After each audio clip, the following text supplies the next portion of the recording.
mootaa keessattuyyuu deeggartoota Abiyyi warra Amaaraa kan duraanii bilaayindilii ija dunuuffatanii isa deeggaraa turanii kan isaan ija dunuuffatanii isa deeggaraa turanii waan isa jaalataniif yookiin immoo waan biyyattii gargaaru otoo hin ta'in wanta isaan jibban sana keessattuu Oromoo isaan jibban sana waan hidhee fi hooggantoota Oromoo isaan jibban sana waan hidhee fi akkasumas hooggantoota Tigraay waan hidhee fi sanaaf jedhanii kan isa jaalatanii kanaaf opportunistiidha malee warra pirinsipilii miti opportunistiidha yoo akkas nu goote akkasii goona yoo akkas nu goote si jaalanna yoo akkas nu goote sin jaalannu jedhanii akka gaararraati faayidaa irratti kan isaan xiyyeeffatanii haa ta'u malee hiikamuun Sibahat Naggaafaa kuni ergaa guddaadha kan inni dabarsu duraan dursee Sibahat nama baay'ee guddaa nama baay'ee beekamaadha nama baay'ee beekamaa fi nama baay'ee guddaadha jechuun warra Tigraay birattis akka abbaatti kan ilaalamudha. Kanaaf Abbooy jedhuun iyyuu Abbooy Sibahat jechuun abbaa jechuudha. Abbooy Sibahat egaa nama TPLF hundeessedha. TPLF jalqaba gaafa hundooftu kan hundeessee achiin booda hoogganaa turedha. TPLF akka lakkoofsa biyya saniitti 67 hundooftee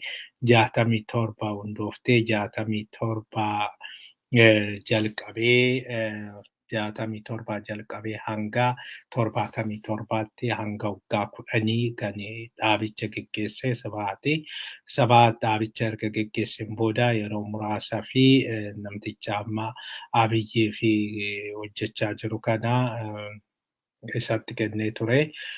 Isatti kennee inni waggaa 2 erga achirra tureen booda walii galuu dadhabanii achirraa ari'anii achiin booda Mallas gara dhaabichaatti dhufe. Mallas gara dhaabichaatti dhufe geggeessutti dhufe. Mallas dhaabicha geggeessee erga biyya qabataniin booda Mallasis yeroo dheeraadhaaf geggeessee naannoo waggaa 20 akkasiin ta'a kan biyya geggeesse. Achiin booda Mallasis erga boqoteen booda egaa TPLF keessatti eenyutu TPLF hoogganaa eenyu kan jedhu kana baay'ee wal falmisiisaa ture. Keessattuyyuu Abbaay Walduu erga qabateen booda Abbaay Walduu irratti booddee ka'uudhanii Abbaay Walduu irratti finciluudhanii dhumarraa Abbaay Walduu buusanii amma Dabratsiyoonii filatanii Dabratsiyoon haga ammaa jira. Kanaaf Sibahat sanaan ala Sibahat akka Abbooy Sibahat jechuudha. Akka abbaatti ilaalamuu isaa qofa otoo hin ta'in iddoo baay'eetti jaalalas qabaa waan inni jedhe fudhatama qabaa. Gara tokkoon hamma tokko nama dhugaatis jedhamee yaadama. Nama haganaa nama baay'ee mormuu miti. Yeroo rakkoon jiru sanis rakkoon jira. Rakkoo sanaa nuti dhuguma rakkoo sana nuti uumee jedheeti nama amanaa turedha. Nama rakkoo balleessinee jirraa jedhee amanuudha jedhameera. Gara biraatiin dhaabicha keessa amma hin jiru dhaabicha keessaa bahe jedhanii namoonni baay'een hin falmuu fi Abbooy kanaayi keessattuu qabeenya Tigraay sana yeroo tokkoof geggeessaa ture. Isa keessaas bahee jira amma nama soorama bahee jiru nama waanuma kanaaf illee waan hidhamuu qabu miti waan dhimma kanaaf jedhaa jiru. Haa ta'u malee inni bahuun isaa fi namoonni isa wajjiniin jiranii yoo haalan qabamanii jedhanii warra Tigraay Dabratsiyoon fa'aa qabuudhaaf qabu jechuun Dabratsiyoon fa'aa walitti dhiyaachuu fi biyyattii sanaa fala waliigalaa barbaaduudhaa fi waan guddaa taphachuu ni danda'a. Gahee guddaa taphachuu ni danda'a namni kuni. Kanumaan egaa oolmaa Oromiyaatti deemna. Oolmaa Oromiyaatiin dhumarra Jawaarii fi hidhamtoonni siyaasaa muraasni bahanii jiru. Egaa kanaan gammannee jirra garuu gammachuun keenya fiixa kan bahe miti. Gammachuun keenya guutuu miti. Gara tokkooni Jawaar faatu bahee Jawaar, Baqqalaa Garbaa, Dajanee Xaafaa, Hamzaa Booranaa, Shamsaddiin Xahaa akkasumas eegdonni isaanii isa wajjin kan himataman hunduu galmee isaa irratti kan himataman hunduu gadhiifamanii jiru. Kuni oduu gaariidha. Garuu kuni guutuu miti. Warri biraas akkasuma jiru. Amma warri biraa maaliif hin hiikamini? Namoonni tokko tokko kan dhiyeessanii Jawaar fa'aa kan himatamanii waa'ee ajjechaa Haacaaluu wajjin wal qabatee namni maal ta'e kan jedhuuni. Haa ta'u malee dhugaan jiru. Warra kaan immoo shororkeessummaa jedhaniiti. Warra shororkeessummaan himataman akkamitti gadhiisna jedhaniiti. Kuni fudhatama waan qabu miti. Kuni fudhatama hin qabu. Sibhaat Naggaa fa'aasi wayyaaniin shororkeessituudha jedhameeti. Achiin booda shororkeessummaa sanaani kan himatamanii. Kanaaf sanaa miti hiikoni.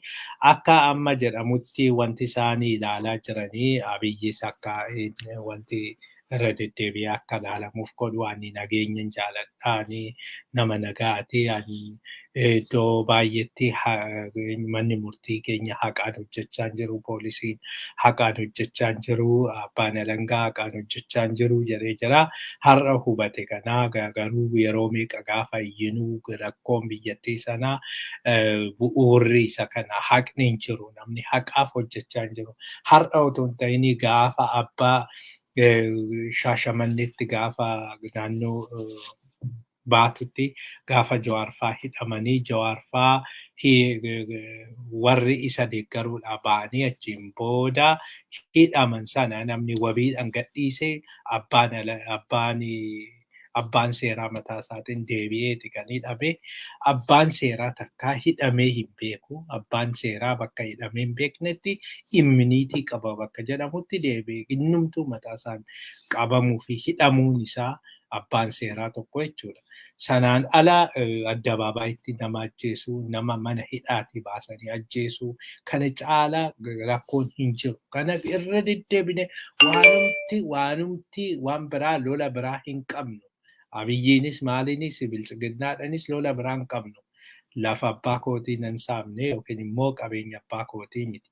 Kan saame qabeenya uummataati. Qabeenya uummataati. Qabeenya uummataa kana keessa immoo qabeenya kana gaafa saamanii seeran alaadha. Seeran alummaa kanatu akka malee babal'ate. Kanaafi Oromoo guutuun hundi keenya mootummaa kanatti garagarree mootummaa kana kan morminuu fi har'a galaa fi yoo ta'e waan baay'een badee jira. Abiyyi akka baruu barbaadu jechuudha. Hundumaaf iyyuu amma inni waan baay'eetu badee jira jedhee jira.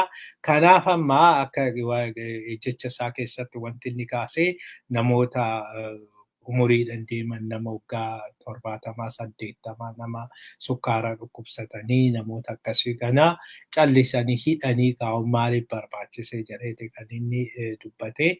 Egaa sanaanii namoonni har'a hiikaman kun baay'een isaanii umuriidhaan kan deemanidha. Kanaaf umuriitu ilaalcha keessa galee fakkaata. Malee warri kun jiru fakkeenyaaf akka dargaggeettiin jirti akka Keeriyaa Ibrahim fa'aa jiru. Warri xinnoo akka Dr. Abrahaam Takastaa fa'aa jiru. Isaan hin baane. Warri xinnoo akka dargaggummaan itti dhaga'amu hin baane. Juma sanaan ilaalee fakkaata kan maqaa baa'otiin hidhaman akka Koloneel Gammachuu Ayyaanaa, Abdii Raggaasaa, Yaasoo Kabbadaa namoota baay'eedha egaa. Tokko miti namoota hedduudha. Namoota kana hin baasne. Kanaaf namoota kana kan hin baasinii fi kanarraa kan ka'edha malee waan biraa miti. Garuu kuni furmaata argachuu qaba. Ammatti kuni kana qofaa miti kan yoo dhugaadhaan araarri habuu barbaadame gana hojii guddaatu nama eeggachaa jira. Hojii guddaa sana keessaa inni jalqabaa garuu himatamtoota kana mana hidhaatii baasuudha. Hidhamtoota kana mana hidhaatii baasanii achiin booda diiliisti gochuudha. Warra kana shororkeessummaa maali waan jedhan kana dhiisanii achi keessaa baasanii yeroo tokkoo fi yeroo dhumaatiif walii galuu qabna. Rakkoo kana karaa nagaatiin furmaata argachuu qabna kan jedhudha kan ta'uu qabu. Hundumaafiyyuu kana gochuudhaaf kan inni jalqabaa hidhamtoota siyaasaa erga gadhiisaniin booda hundumaa erga gadhiisaniin booda achiin booda paarlaamatti waamanii paarlaamaadhaan diiliisti godhanii achiin booda engage gochuudha wajjin mari'achuudha. Warra bosona jiru hundumaayyuu isaa amma galaa jaarsoliin gadaa maalii isaa miti. Gadaan araarsuu ni danda'an hin beekna gadaa fi advokeetii gadaati gadaadhaan kan dhaabadhuudha garuu iddoo kanatti gadaa miti. Gadaan yoo kan inni araarsu tokko Oromoo wajjin wal lole hin araarsa dhugaadha. Gumaa baasa suni gumaadhaan kan araarsu. Inni lammaffaan gadaanii yoo Oromoon saba biraa wajjin wal lole yeroo sanis hin araarsa. Maaliif bulchiinsa waan ta'eef jechuudha. Gadaan mootummaa wajjin amma araarsuu hin qabu. Kuni dhimma waliiniiti. Dhimma waliinii waan ta'eef kana gadaan keessa gadaan tarii akka jaarsummaatti galuu ni danda'a. Maybe. Garuu isa amma gara maalii keessa deemanii kana otoo hin ta'in ifatti dubbatamee ifatti mari'atamee warri bosona jiru mootummaan maal barbaadu maal irratti walii galla maaltu godhamuu qaba kan jedhu sanirratti. Kanarratti tarii warri lamaaniyyuu kana gochuu ni danda'u. Araara kana keessatti warri Tigraayis gaafii mataa ofii qabu. Kan keenyas gaafii mataa ofii amma yeroo dhiyoo keessatti waboon kana ifa godhuu qaba. Yoo araarriin jira ta'e araarris jiraachuu qaba. Kanarratti dursanii baasuu qabu. Akkuma warri Tigraay Abiyyi akka maanoo tuqsiisan jechuun Abiyyi akka qabxiin arganneef jedhanii gaafa isaan duubatti deebi'anii araaraaf jedhanii Abiyyi ergasiin booda isaan fooloo godhe. Kanaaf ammas kan keenya araarri barbaachisaadha garuu qabxiin irratti araaramuu dandeenyu maaliin? Yoo maal ta'e araaramuu danda'a waboon? Yoo mootummaan maal godheedha? Baay'ee fageessitanii kaa'uu dandeessu, dhiyeessanii kaa'uu danda'u inni rakkoon qabu. Fageessanii kaa'uun caalaa gaariidha negotiation keessatti. Maaliif yoo sana dhaban isa jidduutti walitti dhufuu danda'u. Hin fottoqna jechuun ni danda'ama. Baay'ee fagoodha sun. Fottoquu dadhabne ofiin of bulchuu irratti walii galuu dandeenya. Kana kaa'uun ni danda'ama. Kanaaf egaa kuni yeroo gabaabaa keessatti mariin godhamee ibsa tokko baasuu qabaa. Dhaabni ibsa baasee ibsa saniin yoo akkas ta'edha kan kana gochuu dandeenyu. Araara kanatti galuu hin dandeenyu kan jedhu keessattuu warri bosona jiranii warri Finfinnee jiran ibsa garaagaraa akka baasan hin beekna. Kan gaariidha suni waan mul'atudha. Kanaani kana wajjiniin egaa wanti amma godhamuu qabu akkanatti fakkaatutti Oromoon diyaaspooraan erga ibsi kun baheen booda ibsa kana engage gochuun nu barbaachisa. Nutis nageenya barbaanna, nageenya buusuu barbaanna, nageenyi dhufuu qaba kan jedhu kana ibsuudha fi fakkeenyaaf warra seneetaroota wajjin dubbachuun barbaachisaa yoo ta'e warra bulchan akka Minisootaa bulchan kana fa'aa wajjin waamanii galateeffachuunis barbaachisaadha. Dhimma Jawaar kana wajjiniin baay'ee waan wajjiniin dhamaanii fi namoota kana galateeffachuunis barbaachisaadha. Lammaffaa yeroo darbee kan isinii kennine ammas deebinee boru isinii kennina White Houseitti bilbilanii galateeffachuun barbaachisaadha. Bilbilli isaanii yeroo darbee isinii kennine ayyaana irraa kan ka'e hin hojjetu ture. Amma garuu hin hojjeta. Kanaafi deebisanii bilbilanii galateeffachuun barbaachisaadha. Garuu galata qofaa miti immoo. Galata qofa otoo hin ta'in wajjiniin kan ka'uu qabu. Ni warra kana kan nu dhiisistanii galatooma erga jedhameen booda kan itti aanu kunoo kunis jira. Namni keenya akkasitti beela'aa jira. Namni keenya akkasitti xiyyaraan rukutamaa jira. Ammas mana hidhaatti namoota baay'eetu hafee jira. Isaan sun hundi gadhiifamuu qabu. Araara waliigalaa, araara araara ta'u, araara irra deebiin qabne, keessa deebiin qabne, araara ta'uu barbaanna nuti kanarratti nu gargaara. Kana fedhe keenya yoo jettanii sagaleen keessan dhaga'amuu danda'a. Namni baay'een yoo bilbilanii baay'ee ta'uu danda'a, dhaga'amuu danda'a. Kanaafi kanarratti akka engage gootan isin gaafanna. Kanuma wajjiniin egaa waa'ee hiikamuu Jawaar fa'aatti gaafa dhufnee jennee hiikamuun isaanii akkuma kana dura isinitti himneedha.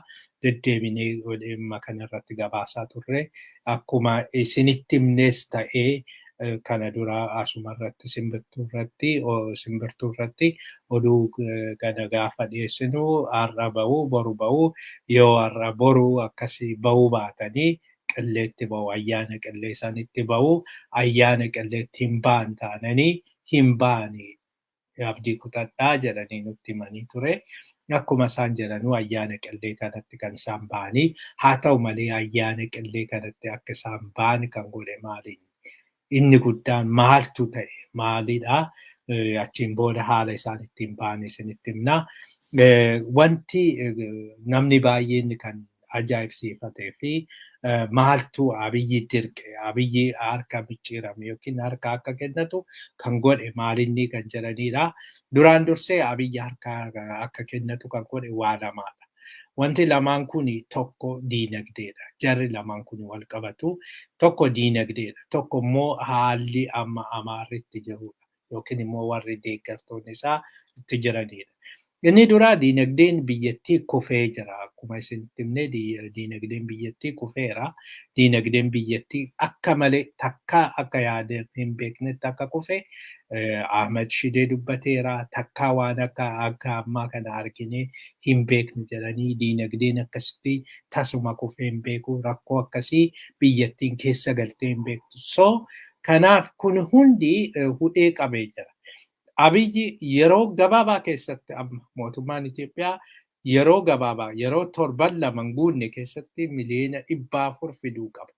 Miliyoona 400 kafalee liqaa irra jiru sana kafalee liqaa biyyoon warri liqeessaniif irraa qaban sana kafalee liqaa biraa argachuu qaba. Liqaa sana hin argatu taanaan yookiin immoo qarshii miliyoona yoo xinnaate biliyoona walakkaa hin argatu taananii biyya alaatiyyuu wanti galuu baay'ee rakkisaadha. Kanaafi rakkoon diinagdee garmalee hudhee qabee jira. Lammaffaa daasporaan naa gala. Daasporaan miliyoona tokko jedhames duwwaa ta'e. Daasporaan miliyoona tokko galee hin jiru. Daasporaan gale yoo 1,000 yookiin 1,500 ta'e sanaan ala hin jiru daasporaan. Daasporaan 1,000 miti 10,000 galeef waan jijjiiru hin qabu daasporaan.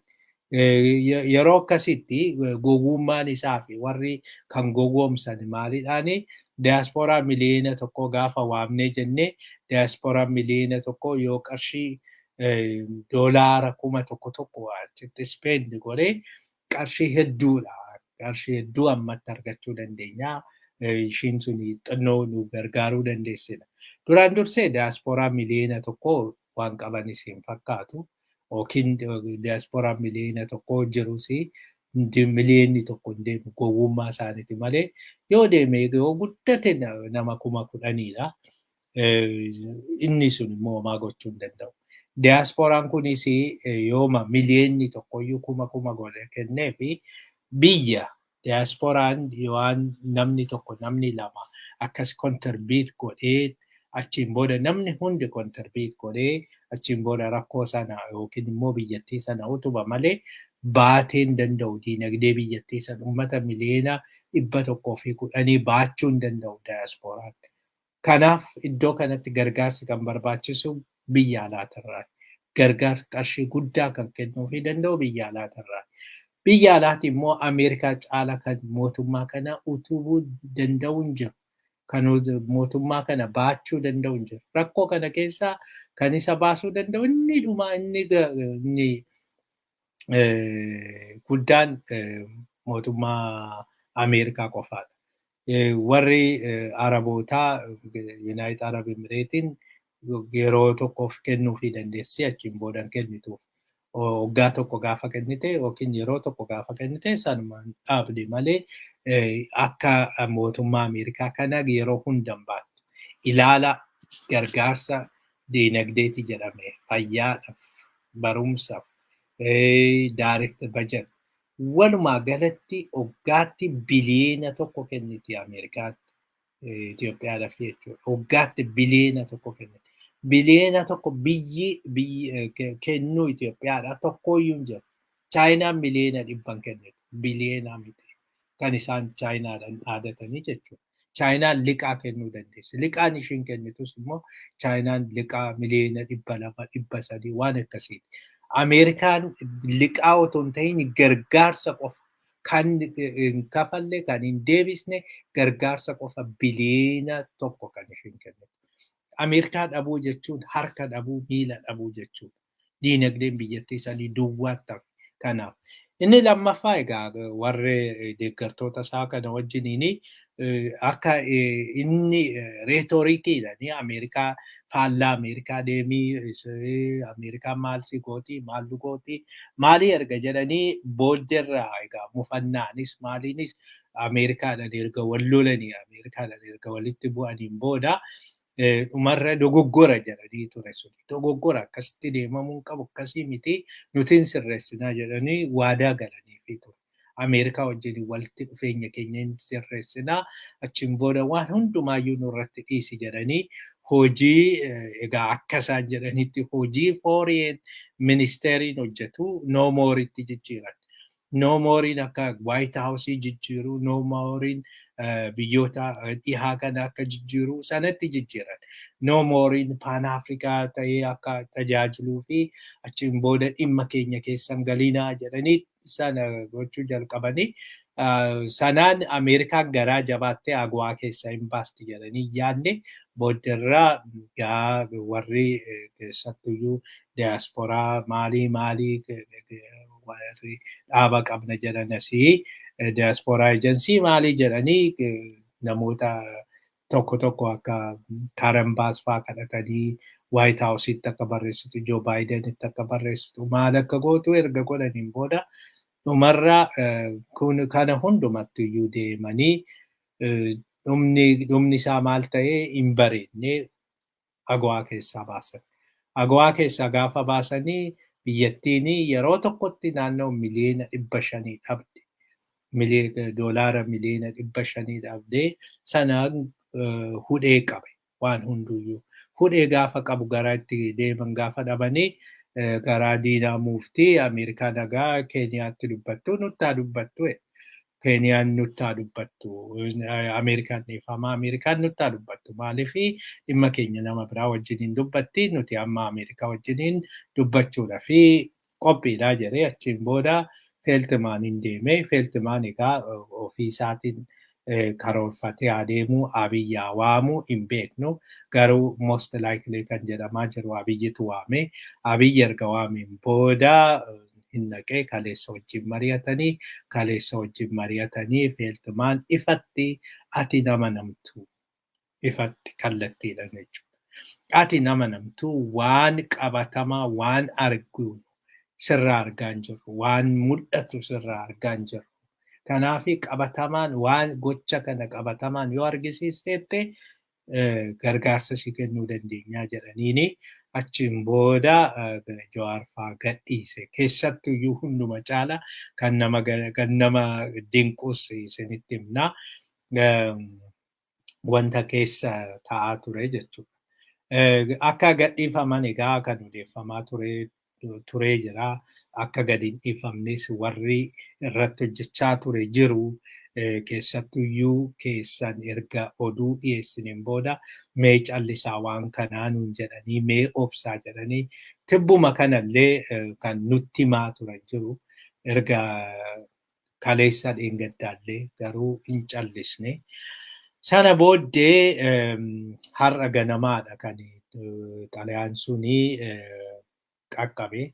Xalayaan suni akka xalayaan akka barreeffamee jiru miidiyaatti keessattuu waazeematti erga himaniin booda waazeeman waan kana gabaasee achiin booda nutti erganii waan kun jira qulqulleeffadhaa jedhanii karaan itti qulqulleeffachuu dandeenyu poolisii naannoo sana jiranii gaafachuudha. Achi poolisii gaafannee jennaan poolisiin dhugumaa xalayaan dhufee jira nuun jedhanii xalayaan dhufee jira erga jedhaniin booda xalayichi gahee jira amma Jawaar faa hin baanu jedhanii jiru warri kun bahaa jiru jedhanii kanarraan egaa eegdonni isaa bahanii dhageenye akkasumas Dajanee Xaafaa fi Shamsaddiin Xahaa bahanii Iskandar faa sanumaan bahanii yeroo kana maaliif akka bahuu didan nu galuu didee Jawaar faa garuu poolisoonni haalli jiru baay'ee rakkisaadhaan jedhanii haala amma jiru kanaanii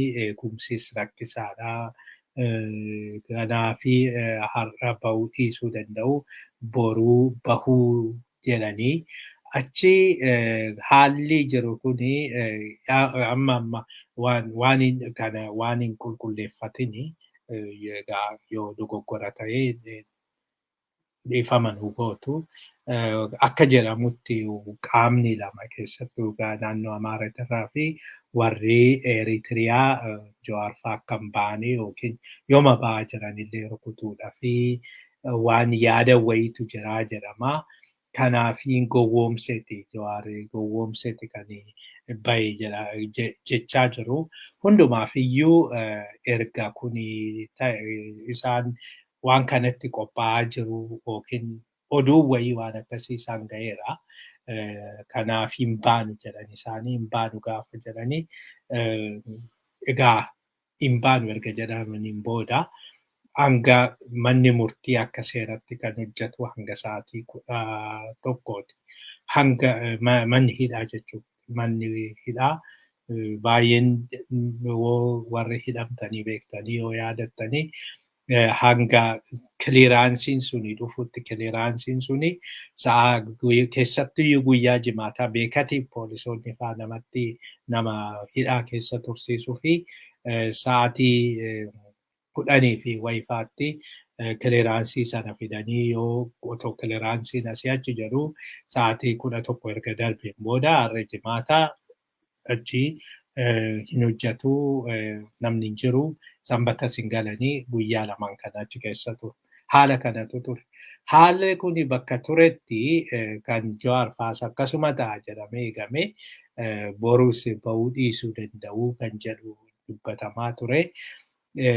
Borus bahuu dhiisuu danda'u gaafa mandeet bahu gaafa wiixataa bahu jedhamee otoo eegamu konkolaataan kana duraa gara mana murtiitti deddeebisaa ture dhufee halkan sa'aatii 4:15 yookiin akka biyya kanaatti egaa 10:15 akka biyya sanitti halkan sa'aatii 4:15tti konkolaataan kun dhufee konkolaataan kun fuudhee manaan isaan gahe.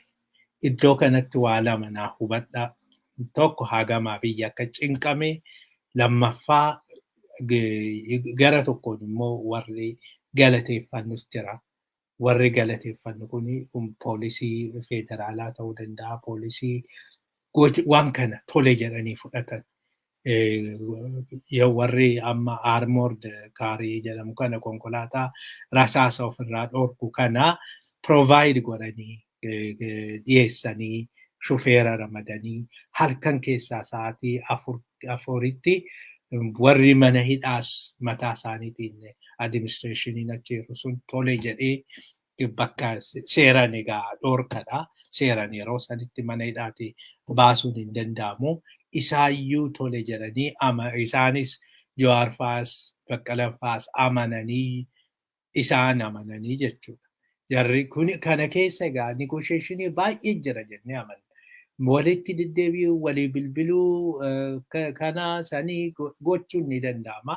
Kana keessa egaa wanti tokko wanti hubachuu dandeenyu yoo Abiyyi fedhii hin qabaatin ture wanta kanaafi wanti kun milkaa'uu dhiisuu danda'a.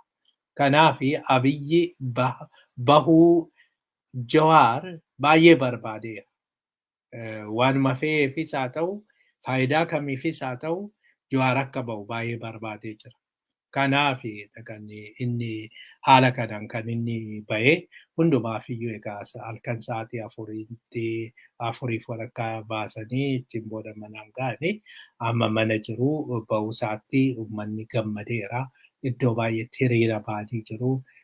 Finfinneetti hiriira ba'anii egaa dura nuyiyyuu kan baatoo simadhaa jedhee garuu ergasii ba'anii simachuun sirrii mitii. Haalli jeequmsi maaliin uumamuu ni danda'a jedhanii achiin booda lammataa waan kana hin jedhinaa erga nuun jedhaniin booda simadhaan jennee garuu namni gammachuusaa haalan ibsate Finfinneettis bahee iddoo biraattis akka Dodolaa, Shaashamannee, Harargee, Dirree Dhawaa, Amboo iddoo baay'eetti namni baay'ee ibsachaa jira. Jaalala isaa, kabaja isaa fi waan ta'aa jiru hundumaa. Kanumaan egaa haalli Jawaar fa'aa kanarra jira. Fuulduratti maal akka fakkaatu immoo qorannee isinitti himnaa, hordofnee isinitti himnaa. Hundumaafiyyuu amma kan baay'ee namatti tolu miidiyaa gurguddaan walirraa fuudhanii gabaasaa jiru. Miidiyaa hedduutu gabaasaa jira kana. Kuni gara tokkoon Abiyyiif propagaandaa gaarii ta'a. Kanarratti egaa kana duras kaleessuma namoonni yoo waan akkasii jiraatee baay'ee gurra hin kenninaa fi baay'ee hin afarsinaa nuun jedhanii ture. Maaliifii Abiyyiif kireeditii kennuun hin barbaachisu jedhanii namoonni dubbatan jiru. Garuu hundumaafiyyuu wanti Abiyyi amma argachuu barbaadu inni guddaan inni jalqabaa Abiyyi garaas hin jabaata, Abiyyi garaas hin laafadha kan inni argachuu barbaadu. International community biratti Abiyyi waraana labsee amma immoo Abiyyi deebiseeti nageenya labsee akkasumas dhiifama labseedha. Kanuma wajjiniin wanti isinitti himuu barbaannu warri kun gaafa eegaman keessattuu iyyuu Jawaar fa'aatti gaafa deebinu Jawaar fa'aaf dhiifamni hin godhamne. Dhiifamaa miti kan godhame. Himannaa isaaniitu adda citee ba'an. Dhiifamni kan godhamuuf nama balleesseef. Dhiifamni kan godhamu nama balleesseef. Balleessuu isaa immoo kan ifa godhu yookiin balleessuu sana kan namni kun balleesse jedhee kan itti murteessu mana murtiiti. Mana murtii dhiyaachuu miti, mana murtiiyyuu dhiyeessuudhaaf rakkoo meeqatu ture, haala meeqatu ture mana murtiitti dhiyeessuudhaaf. Mana murtiitti erga mana murtiitti dhiyaatanii Jawaar fa'aa hagami amma yoo laallee jennu jechuudha. Otoo lafarra butan, otoo maaliin na qabee, kanatu na qabee, sanatu na gufachiise otoo jedhamuyyuu. Kanaafi namoonni kun badii tokkos hin qabanii, manni murtiis badii itti murteesse hin jiru. Kanaaf badii hin balleessiniif immoo dhiifama gaafatanis hin jiru, dhiifamni godhameefis hin jiru. Kana namni hunduu hubachuu qaba. Seeranis ija seeranis kan ilaalamu kuni balleessanii miti. Warri kun fakkeenya bara wayyaanee wala Biraanuu Naggaa maalii balleessaniiti. Balleessaa isaanii sana manni murtii ilaalee itti murteessee achiin booda balleessinee jirra. Manni murtiis nutti murteesseera. Kanaafi dhiifamaa jedhaniiti kan bahan mallatteessanii jechuudha. Amma manni murtii badiin kana yoo manni murtii Biraanuu Naggaa wayi balleessee jedhee waan kana deebisee itti kaasuu danda'a manni murtii. Deebisee dhiifama kanarraa kaasuu danda'a Biraanuu Abiyyi gaafa tokko Biraanuutti mufatee yookiin Biraanuutti aaree achiin booda Biraanuu hidhuu barbaade Biraanuu yakka biraatiin otoo hin ta'in yakkuma saniin himachuu ni danda'a. Hunda isaaniiyyuu Burtukaaniis haa ta'u, Biraanuus haa ta'u warra qindoomina. Maaliif seeran himatamee jira jechuudha. Kan Jawaar fa'aa seeran kan himatame, seeran kan murtaa'e adda cite. Himannaatu adda cite. Kanaaf himannaan adda cite akka himannaa haaratti kaasuun hin danda'amu. Garuu akka himannaa haaratti kana hin kaasu jechuun himannaa biraa banuu hin danda'u jechuudha. fuulduratti yeroo mijatetti maaliif dikteetariidha waan hunduu hin danda'ama waan ta'eefi himannaa biraas taasisuu ni danda'a fuulduratti. Namni wayii iddoo wayiitti du'e achiin booda asitu ajjeese jechuu danda'a.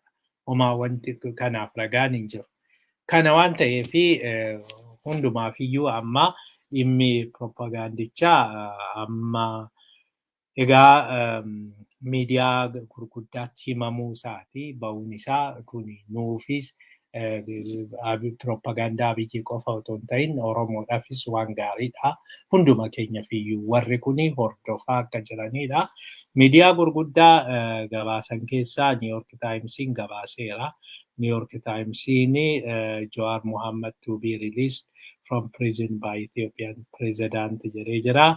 Egaa Jawaar akkamitti akka hidhamee fi maaliif akka hidhamee akka irratti murtaa'in Niiyork Taayimsiin gabaasee jira.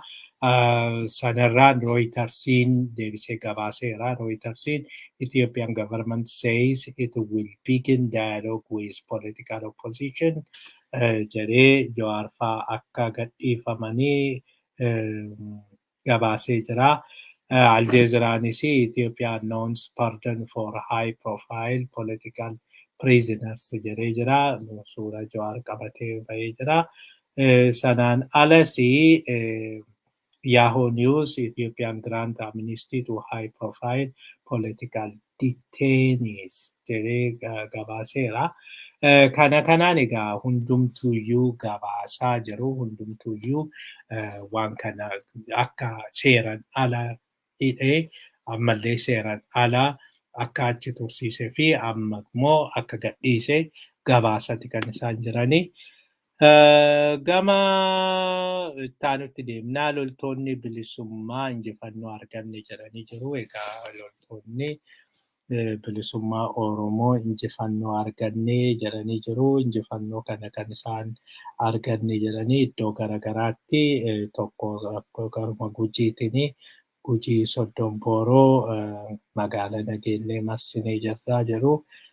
Kanaan baay'ee milkaa'aa jirra jedhanii jiru. Sanaan alas gara Finfinneettis akkasuma Finfinnee kaabaa dhiifamaa. Finfinnee kaabatti akkasuma argachaa jirraa jedhanii jiru. Iddoo baay'eetti nuuf milkaa'aa jira jechaa jiru. Kanas isa keessattuyyuu Darraatti naannoo Darraatti baay'ee naannoo Darraatti ifama wajjiniin naannoo Darraatti injifannoo argannee jirraa jedhanii jiru. Naannoo Darraatti injifannoo arganneen baay'ee ajjeesne baay'ee boojinee jirra jiru. Walumaa galatti Shawaa Kaabaa bu'aa bootes akkasuma waraana guddaatu gaggeeffame. Waraana guddaa saniin injifannoo argannee jirraa jedhanii jiru.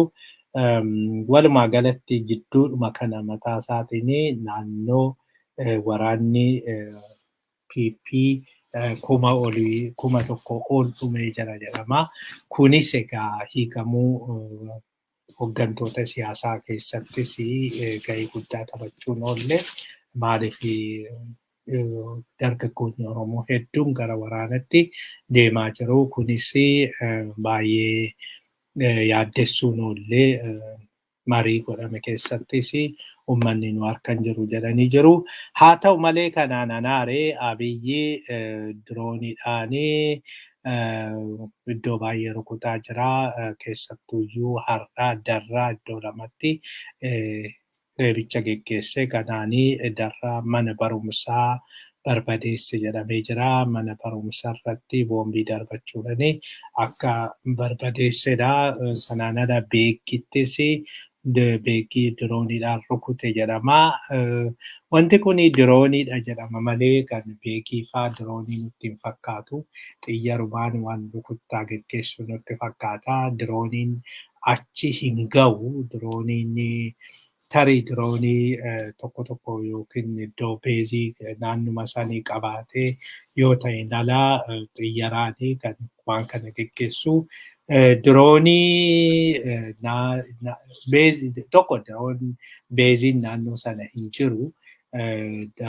Beekiin immoo baay'ee fagaataa yoo xinnaatee naannoo kiloomeetiraa 800-900 fagaataa Finfinneerraayyuu. Kan beeziin diroonii kan jiru iddoo lamaa fi tokko naannoo Bishooftuu sanidha. Tokko Samaraa keessa kan jiru. Dirooniin amma inni qabu kun lamaaniyyuu yoo guddate kiloomeetira 500 kan isaan deemanii kiloomeetira 500 jechuun gaanii deebi'uudhaaf jechuudha. Asii achi kiloomeetira 200 akkasii. Kanaaf shawaa dhiyaa keessaa hin ba'u. Dirooniin kuni darraa rukutuu ni danda'a. Darraan gara Bishooftuu irraa dhiyoo waan ta'eef iddoo lamaan iyyuu ka'ee Bishooftuu haa ta'u Samaraa ka'ee darraa rukutuu ni danda'a. Sanaan ala garuu dirooniin karaa dheeraa waan deemuu miti. Dirooniin inni qabu amma. Kanaaf kan ta'uu danda'u xiyyaraan rukutuudha. Haa ta'u malee odeeffannoo diroonii fa'aan sassaabuun ni danda'ama. Isaa diroonii viidiyoo waraabduu inni guddaan odeeffannoo waan ta'eef diroonii viidiyoo waraabduu isumallee ol fageessanii yoo naannoo sana yookiin bakka hin jiru jedhamu yookiin immoo humni waraanaa hin jira jedhamu sana viidiyoodhaan waraabee achiin booda odeeffannoo sana erga kennaniin isa naannuma sana gochuu ni danda'u. Sana booda warra xiyyaaraatti erga himaniin booda iddoo akkas yoo jedhanii sanuma lamaanuu kan hojjetan. Dirooniin lamaanuu erga tokko hojjechuu dandeessidhaan ala waan biraa waan addaan qabdu ishiin xiyyaaras haa ta'uu dirooniin meeshaan isaan yookiin boombii darbatu yookiin immoo moortaarii isaan irratti hidhame isa sana dhukaasu. Kanaaf lamaanuu sana gochuu ni danda'u. Wanti garaagarummaan isaanii diroonichi nama malee deema. Akka barbaadetti karaa barbaade deema. Kanumaatu jira. Kan itti aanee jiru Abiyyi harka tokkoon araara harka tokkoon injifannoo jedhee jira. Egaa Abiyyi amma haala haaraadhaan eegalaa jira fakkaata. Yookiin immoo duubatti deebi'ee ammas jalqabaa jira fakkaata.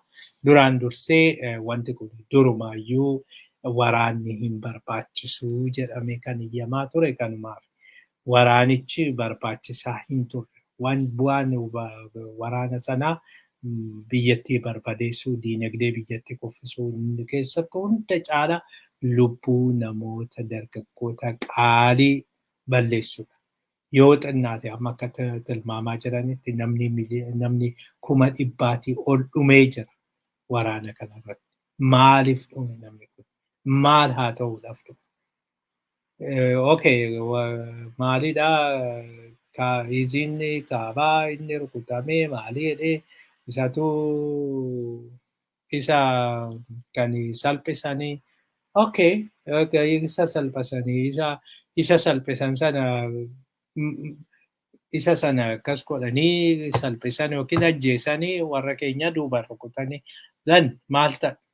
Achiin booda isaanis rukutanii achiin booda kunis rukute haqni argame. Maalinni dhumni isaa warra rukute hin rukunna warra rukute hin barbadeessina. Diina biyyattiiti maalii biyyattiiti barbadeessuu danda'anii warra Tigraay barbadeessuu danda'anii TPLF barbadeessuu danda'anii hin dandeenye. Hin danda'amnes hin danda'amus duraan dursee. Kanaaf durumaayyuu waraanni kun barbaachisaa ture. Dubbii kana karaa nagaatiin fixachuun ni danda'ama ture. Amma egaa yaalanii erga waan hedduu balleessaniin booda deebi'anii immoo amma araara jedhanii ka'aa jiru. Hundumaafiyyuu kun egaa maal nutti agarsiisaa? Waan Oromoon jechaa ture, karaan Oromoon filachaa ture, hayyoonni Oromoo jechaa turan. Biyyattii kanaaf waraana otoo hin ta'in nageenya kan barbaachisu. Biyyattii kanaaf Unitarii otoo hin ta'in federaalizimiidha kan geggeessisu, kan barbaachisu. Tigraay biyya kee bulchi. Oromoo biyya kee bulchi. Amaara biyya kee bulchi. Sumaalee biyya kee bulchi. Sanaan ala isin ilaallatu wanti biraa otoo jedhamanii Oromoon dhimma ofiirratti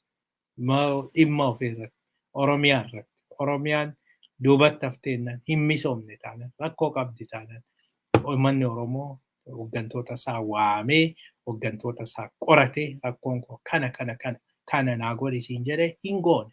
Kanaafiyyuu akka durii bara wayyaanii jedhamu sana safaree sitti kenne safareen sirraa fudhadhaan yoo jiraate jedhee itti gaafatamummaan yoo jiraate jedhee hundumtuu gaafa bulchee dhimmumti walitti bu'aniif iyyuu hin jiru. Dhimmi walitti buusus hin jiru. Biyyoonni biraas rakkoo isaanii kan isaan furatan karaa kanaan paaworii diisentaraalaayiz gaafa godhanidha. Yeroo tokko namni tokko maallan jedhe ammaan achi yeroo abbaa duulaa aangoorra jiru jechuudha. Namni biyya alaatii dhufe waa lama arguu barbaada.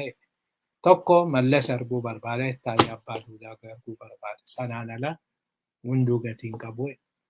Maal jechuudha suni yeroo isaan yoo biyya kana keessatti Ameerikaa keessatti federaalizimii waan bulaniif jechuudha. Isteetiin tokko humni isaanii mootummaadha ol. Isteetiin mataa mootummaa federaalatii ol waan barbaadan gochuu danda'u. Fakkeenyaaf Veermanti ishii xinnoon jedhamtu bakka nyaanni ture jechuudha. Joorji Bush pirezidaantii Ameerikaati. Joorji Bush Veermanti deemuu hin danda'u. Veermanti deemee innaan hin hidhama. Poolisiin Veermanti